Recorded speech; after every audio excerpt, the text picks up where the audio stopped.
మొన్న మంత్ అయితే సెకండ్ బుధవారం మేము పాపని తీసుకుని 9 నెలలు ఇక్కడికి అడుగు పెట్టామండి. పాపకి మగపిల్లడు కావాలని ఇక్కడికి వచ్చిందండి పాప.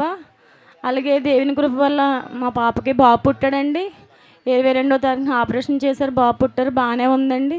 పుట్టాక పుట్టిన గంటలోనే బాబుకి ఆవేశం ఎక్కువ వచ్చేసి ఊపిరి లేదండి అసలు. బాబుకి ఎమర్జెన్సీగా రాజమండ్రి హాస్పిటల్లోకి తీసుకెళ్ళమని చెప్పారు. అక్కడి నుంచి కూడా వాళ్ళు కూడా ఏం ప్రయోజనం లేదమ్మా, బాబు ఏం చెప్పలేము మేము అనేసి కాకినాడకి రిఫరల్ చేశారండి. కాకినాడ తీసుకెళ్ళాము ఈ బాబుని. కాకినాడ తీసుకెళ్ళాక కూడా చాలామంది పక్కన ఉన్న వాళ్ళందరూ ఈ పక్కన ముగ్గురు చనిపోయారండి పిల్లలు. మధ్యలో ఈ బాబు సజీవ లెక్కల కింద లేచాడండి. నేను విశాఖయ్య గారికి సంఘంలో సాక్షిగా బిడ్డని నిలబెడతానని అనుకున్నానండి. నేను సాక్ష్యం చెప్పుకుంటున్నాక నా బాబుకి మెదిలి పిల్లడు కదలికలన్నీ తెలిసినాయండి. బాబుని వారం రోజులు ఉంచారండి.